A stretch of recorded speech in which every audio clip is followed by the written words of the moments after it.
আসসালামু আলাইকুম। আমার চ্যানেলে সবাইকে স্বাগতম।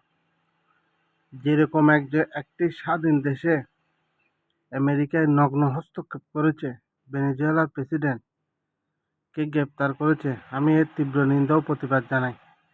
আজকে সারা বিশ্বে আমেরিকার সাম্রাজ্যবাদী শক্তি যেরকম যুদ্ধ লাগিয়ে রেখেছে আজকে তাদের অস্ত্র ব্যবসার জন্য।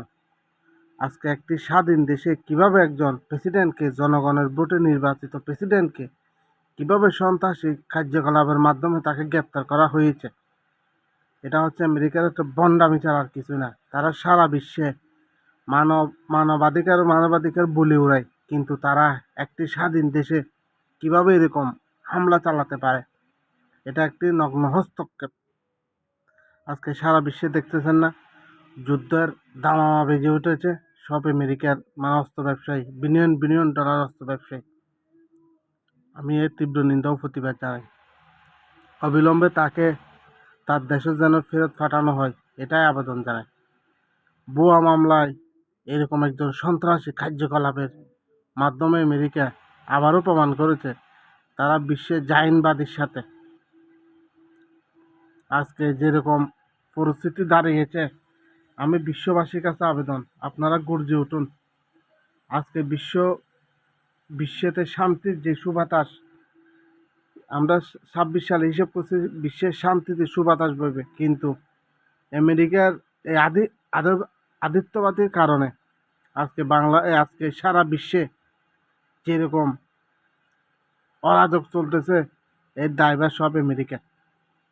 আজকে তারা মানবাধিকারের ইস্যু তুলে আজকে সিরিয়ায় আফগানিস্তানে কি অবস্থা হয়েছে না, আজকে ভেনেজুয়েলার একই পরিণতি। মূলত ঘটনা হচ্ছে তেলের আর স্বর্ণর খনিগুলো লুটপাট করার জন্য আমেরিকার এই সন্ত্রাসী হামলা। আমেরিকার সন্ত্রাসী হামলা চালিয়েছে। আজকে আফগানিস্তানের গণতন্ত্র বলে যারা 2001 সালে যেরকম হামলা চালিয়েছে, আজকে দেখছেন গণতন্ত্র আসছে, আজকে হাজার হাজার লক্ষ লক্ষ মানুষ মৃত। আজকে লিবিয়ায় তারা গণতন্ত্র দিয়েছে বলতেছে, আজকে লিবিয়ায় দেখেন লক্ষ লক্ষ মানুষ নিহত হয়েছে। আজকে তারা তারা তারা বিশ্বকে কিছু দিতে পারে না, শুধু তারা বিশ্বকে কি দেয়, ওই কি হরেক সন্ত্রাসবাদের তকমা দেয়, তারা বালা কিছু দিতে পারে না। এটা আরেকটি যুদ্ধের দিকে গোটা বিশ্ব যাইতেছে। এমনি ইউক্রেন রাশিয়ার যুদ্ধ চলতেছে, এরই মধ্যে আবার নতুন যুদ্ধের দামামা বেজে উঠেছে। হাজার হাজার লক্ষ লক্ষ মানুষ মরবে। এই হামলা একটি সন্ত্রাসী হামলা। আমি তীব্র নিন্দা ও প্রতিবাদ জানাই।